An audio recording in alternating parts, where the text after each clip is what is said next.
저희 생각은 그냥 끝났다. 금리 인상은. 중국은 좀 더 훨씬 심각한 것 같습니다. 300조 원 정도는 맥시멈 상각을 해야 될 수도 있다. 적어도 1년짜리의 사이클이라고 생각합니다. 그렇기 때문에 주가가 많이 올라서 약간 쉬는 과정, 숨고르기를 하고 나면은 공개도에 올라올 거예요.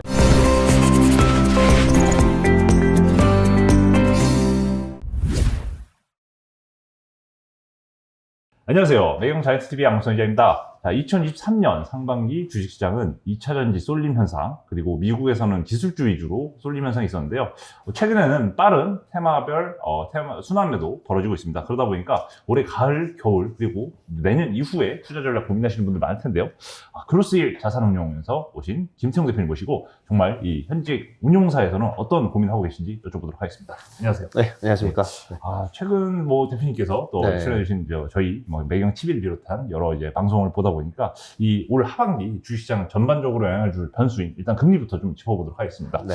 최근에 8월 잭슨홀 미팅이 있었죠. 그러다 보니까 시장에서는 다소 예상한 대로 발언을 했다라고 이제 평가를 내리고 있는데, 최근 금리 관련해서 잭슨홀 미팅 이후에 이 시장에 어떤 영향을 미칠지 한번 어떻게 보시는지 궁금합니다. 사실 이제 미국 10년물 국채 금리 기준으로도 작년 고점, 10월달 고점을 벗기고 올라왔잖아요. 그래서 4.3 넘었다가 이제 조금 안정됐는데, 그래도 지금 사실 금리 너무 높아요. 금리 자체가 명목금리잖아요. 국채금리도. 그러니까 명목금리라는 거는 실질금리 더하기 인플레이션인 거잖아요. 그게 명목금리인데, 지금 우리가 보고 있는 4.2%는 그 인플레이션 부분, 그러니까 물가 부분이 고점이 9.2에서 지금 3%, 3.2까지 떨어졌잖아요. 네. 그러면 이제 사실 금리가 떨어지는 게 맞거든요.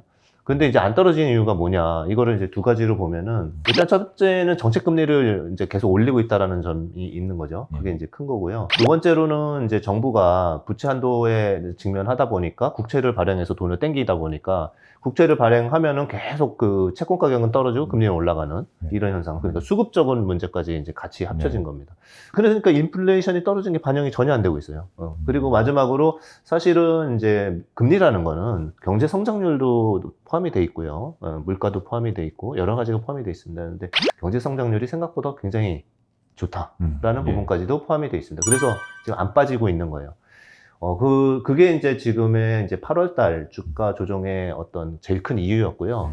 이게 당분간 바로 해소되기도 힘든 거는 같습니다. 그렇지만은 이제 저희가 봤을 때 금리는 하향 안정이 될 가능성이 좀 더 높다라고 보는 이유는, 지금 최근에 나타나는 지표들 보면은 약간씩 둔화되기 시작한 게 소비도 그렇고요.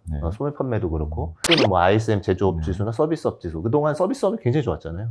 이제 이런 부분들이 슬슬 둔화되기 시작했어요. 그게 이제 그렇게 둔화되는 게 좋아요. 지금 주가 입장에서는 경기 지표가 막 서프라이즈하게 나오면 안 됩니다. 지금은. 주가 올라가려면. 오히려 경기 지표가 너무 좋을수록 또 연준이 또 강하게 더 긴축 드라이브, 아니면 추가 금리 인상까지도 가능하다고 잭슨홀 미팅에서 말하는 만큼 그렇게 보시는 거죠. 오히려 매크로 지표가 안 좋은 게 시장에는 좋다. 그렇죠. 그게 우리가 이렇게까지 올렸는데 효과가 없네, 계속 이러면은 계속 효과가 있을 때까지 할 거잖아요. 그러니까 이제 그런 부분도 그렇고, 너무 과열이 돼 있다 보니까 경기 침체의 문제가 아니라 경기 지금 과열입니다. 그래서 파월 의장도 그랬잖아요. 지금 경기의 장기 추세선 위에 있어가지고 지금 계속 금리를 올릴 생각이다라고는 얘기를 하고 있는데, 그건 좀 봐야겠죠. 그리고 이제 정리를 하면은 일단은 9월달은 동결인 것 같고, 11월달은 이제 금리 인상 확률이 약간은 높아지고 있긴 합니다만, 저희 생각은 그냥 끝났다, 금리 인상은. 그렇게 생각을 하고 있습니다. 왜냐면은 결국은 근원 PC 이런 부분이 중요한데, 그런 부분들이나 코어 CPI 이런 부분들은 10월까지는 좀 둔화될 가능성이 높아요. 특히 쉘터 쪽, 주택 쪽, 이런 쪽에서 물가가 하향 안정이 되기 때문에 여기서 추가적으로 금리를 더 올리게 되면은 사실은 이제 금융 시스템 문제가 또 다시 불거질 수 있어요. 그러니까 이제 지방은행이라든지 상업용 부동산이라든지 이런 쪽에 파열음이 나올 수가 있기 때문에, 거기에 이제 데이터 발표되는 거 보고, 당장 이제 PC 발표되니까 그거 보면서 이제 결정을 할 것 같습니다. 상업용 부동산 말씀해 주신 김에, 사실 미국 경제에 꽤 어떻게 보면 이제 디레버리징으로 인한 약간 부담을 가져올 수 있는 원인 중에 하나로 상업용 부동산이 지목돼 있고, 실제 지금 현재 중국에서는 또 이제 부동산 위기가 현재 진행형으로 지금 벌어지고 있으니까, 일단은 금리가 워낙 높아진 상황인 이상 미국과 중국 양국의 부동산 위기가 이 주식시장 내지는 다른 자산시장으로 뭔가 좀 전이될 확률은 없을까요? 네, 좋은 질문이시고요. 미국부터 간략하게 보면은, 미국이 지금 문제가 되는 거는 사실 오피스 빌딩 뿐이에요. 그러니까 상업용이라고 따지면은 사실은 우리가 자영업자들이 하는 이런 상가 이런 것도 있잖아요. 이런 쪽은 아주 잘 되고 있습니다. 식당이나 이런 쪽들도 굉장히 서비스업이 좋았기 때문에 굉장히 잘 되고 있어요. 근데 문제는 뭐냐면은 오피스들, 그러니까 기업들이 입주해 있는 오피스의 공실률이 좀 높다라는 부분이고요. 그리고 또 하나는 대부분의 이제 상업용 부동산들은 레버리지를 쓰고 차입을 통해서 이제 건물 프로젝트를 진행을 하는데 금리가 너무 높아졌잖아요. 처음에 조달할 때 금리보다 3배 가까이 높아졌기 때문에 이런 부분들이 캐시플로우에 그 렌트가 들어오는 부분을 다 까먹고 있는 부분이기 때문에 그런 영향을 보는 겁니다. 그런데 상업용 부동산은 이제 저희가 봤을 때 한 20%도 채 안 돼요. 상업용 부동산에서 오피스 부분은 19% 정도 됩니다. 그래서 이게 이제 실질적으로 큰 문제가 될 것 같지는 않다라고 보고 있고요. 두 번째로는 뭐 기업들이 그렇다고 해서 부실한 건 아니고 기업들 실적도 굉장히 좋거든요. 그리고 이제 차입금 레벨도 되게 낮은, 역사적으로 보면 되게 낮은 상황이라서 기업들이 망해가거나 막 이렇게 되면은 정말 공실이 어마어마하게 생기겠죠. 근데 그런 건 아니라는 거죠. 그냥 렌트를 잠식하고 있는 높은 이자가 문제라는 거고, 금리가 이제 경기가 점점 둔화돼서 금리가 내년 언제에 좀 떨어지기 시작하면은 자연스럽게 해소되는 문제다. 이렇게 이제 먼저 정리를 하고요. 두 번째로 중국은 좀 더 훨씬 심각한 것 같습니다. 골드만삭스 분석 리포트가 3, 4일 전에 나와서 이제 그걸 자세히 봤습니다. 그거 보니까 첫째, GDP의 영향은 1.5% 정도 하락할 수 있는 정도의 영향을 줄 수도 있다. 굉장히 크다.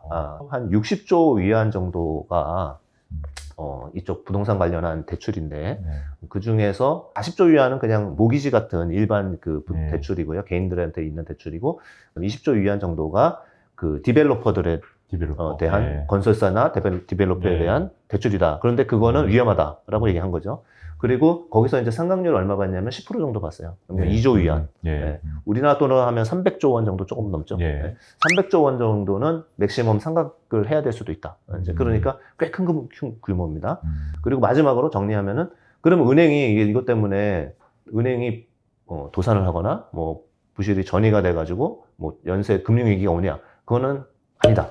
왜냐하면은 지금 BIS 걔네들 은행들의 그 충당한 자본으로만 해서 커버 가능하다. 딱 거기에 딱 맞는 수준이다. 이렇게 이제 리포트가 돼 있어요. 결론은 중국은 이제 부동산이 파열음이 있어서 지금 경제 성장률을 저해하고 문제는 많은데 첫 번째로는 은행 시스템 위기까지 번지지 않는다라는 게 숫자상으로 나온 거고요. 둘째는 정부가 질서 있는 뭐 원하는 질서 있는 그런 해결 방안을 계속 할 거다. 그러니까 예를 들어 미국 같은 경우는 다 민간이고 민간 자본이다 보니까 부실이 터지면 그냥 부도 처리해버리잖아요. 근데 이제 중국은 아무래도 정부가 컨트롤하는 그런 공산주의이기 때문에 거기는 순차적으로 부실을 막아가면서 해결하는, 그래서 좀 지리하게 오래가는 이러한 문제가 될 것 같습니다. 네, 알겠습니다.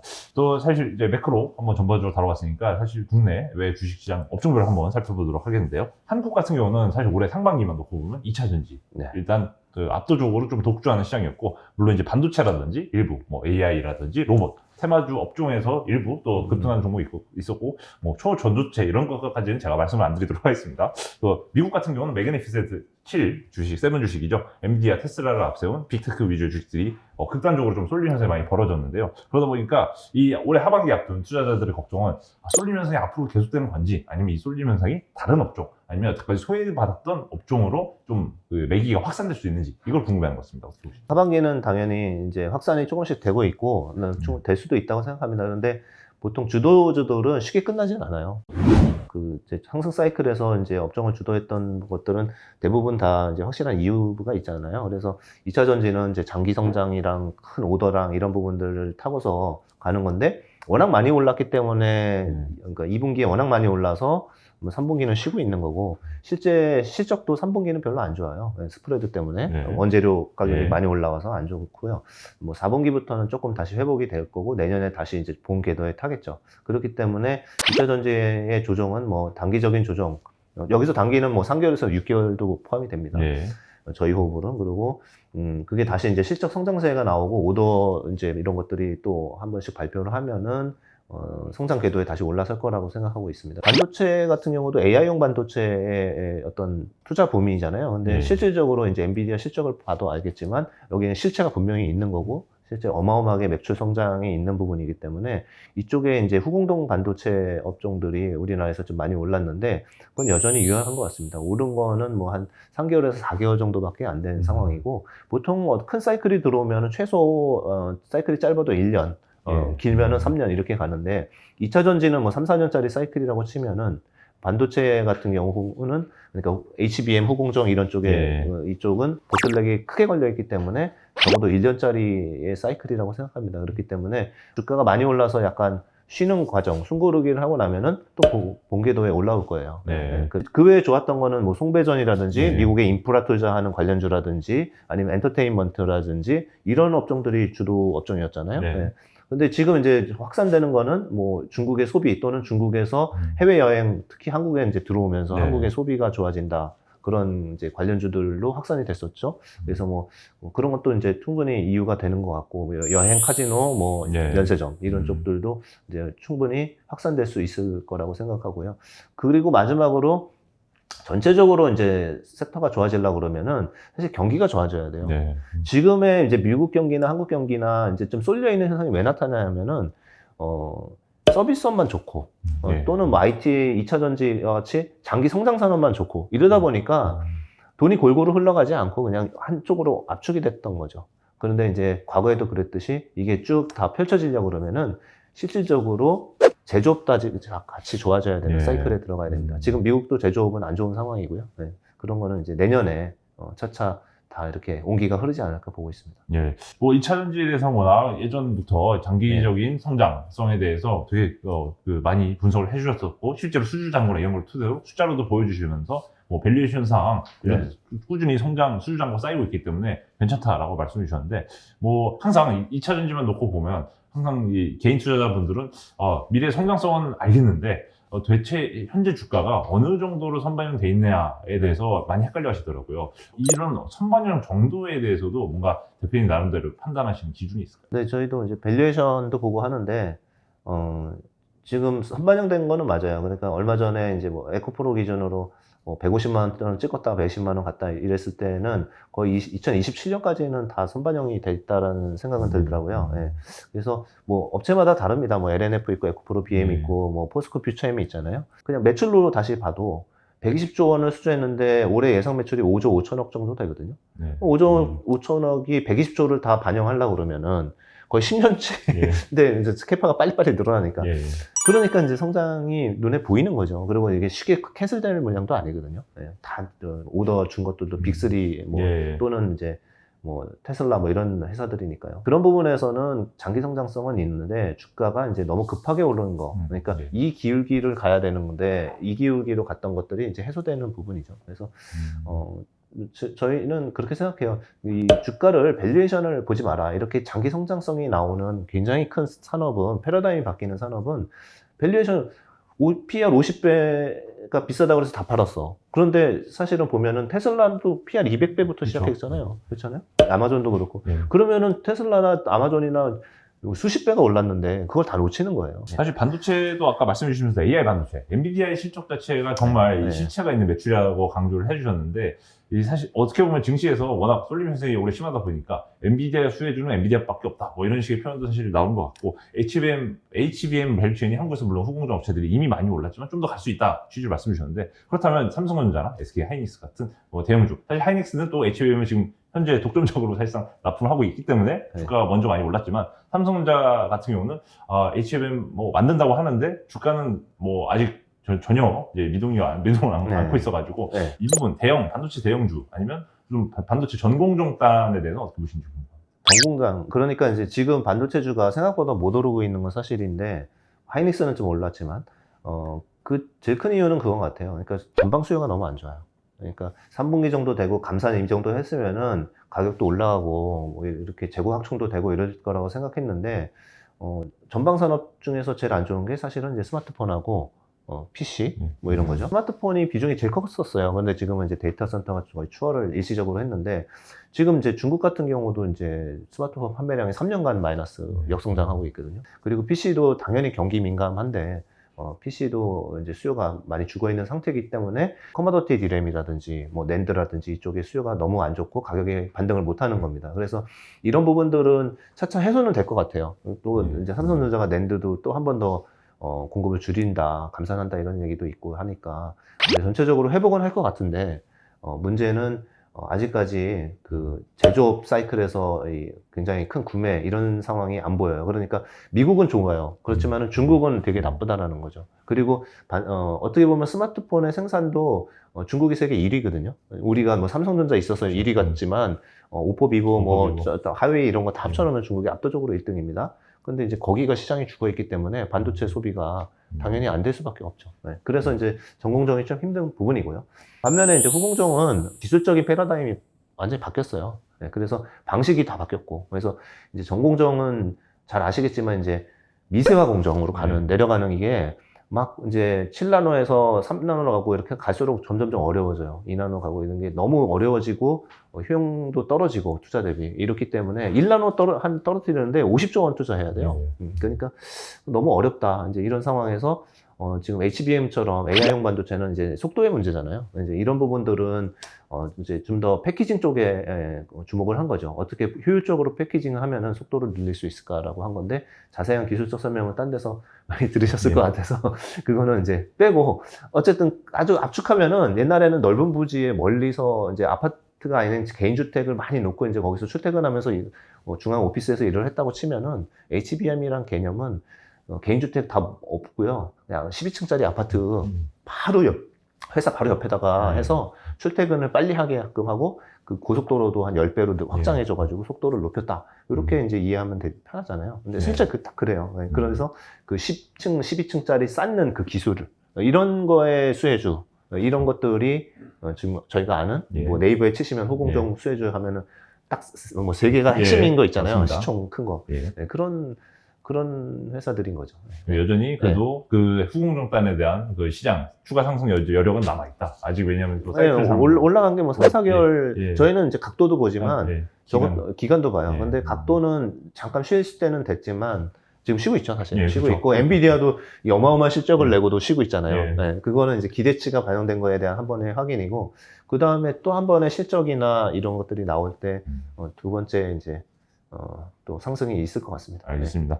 어떻게 보면 이제 송배전 그리고 미국 인프라 투자 요거 수혜주도 연초부터 계속 이제 미국의 정책 그 수혜주의 대표적인 그 섹터로 이제 거론이 많이 됐던 건데 사실 이 송배전과 인프라도 잠깐 반짝하더니 뭐 여전히 사실 뭐 시장 전체적으로 좀 쉬어가는 분위기이기 때문에 이 중장기적으로 현재 뭐 미국이 자꾸 뭐 부채 한도에 대한 뭐 협상이라든지 아니면 미 국채에 대한 뭐 미 정부에 대한 피치 신용등 강등 이런 이벤트가 있음에도 불구하고 어떻게 보면 미국 정부의 재정 정책이 필요한 이 수혜주 업종인 인프라 수혜주 내지 송배전 투자가 계속 앞으로 좀 추가 상승을 할 수 있을까요?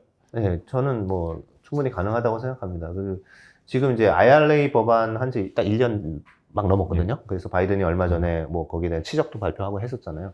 근데 이제 IRA 법안이 사실은 다 미국에다가 투자하자는 거죠. 그래서 공장을 미국에다가 핵심 밸류체인에 있는 거를 다 때려짓고 여기서 다 해보고 그 다음에 기업의 안보까지 유지하자는 부분인데 그렇게 해서 이제 제가 리포트를 보니까 미국으로 공장을 지으면서 들어온 기업들이 440개가 되더라고요. 정말 442개가 이렇더라고요.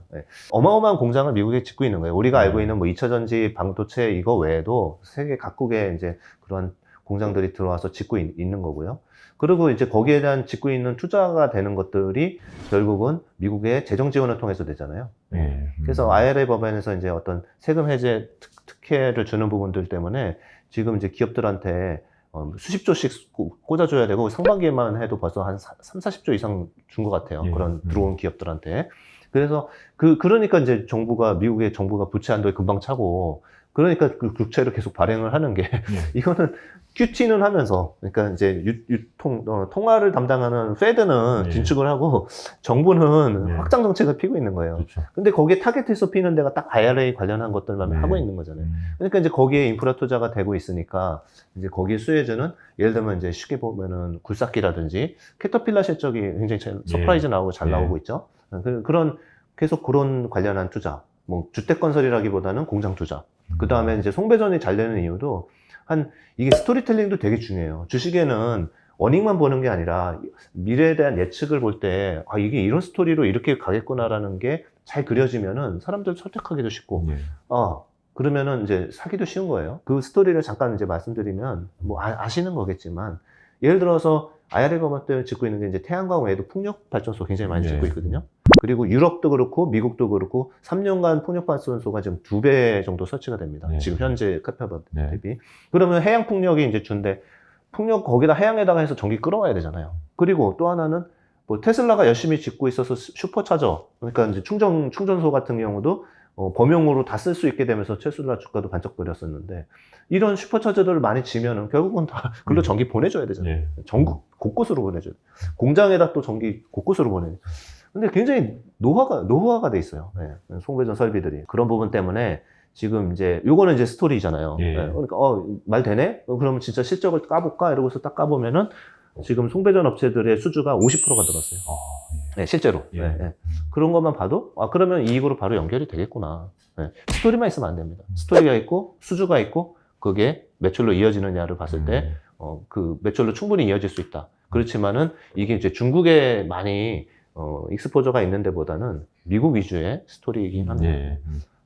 그럼에도 불구하고 여전히 수주 잔고나 이런 걸 봤을 때 충분히 좀 더 추가 쪽에 좀 중장기적인 전망에서 좀 이제 좋다고 보시는 거죠. 이런 송배전. 그렇죠. 송배전 설비는 예. 뭐 이게 사실 뭐 대형 송배전이에요. 그렇죠. 여기 큰 이 방만한 설비들 이거 뭐 이런 건데 가격도 올라가고 있고 수주도 되게 많고 네. 그런 상황입니다.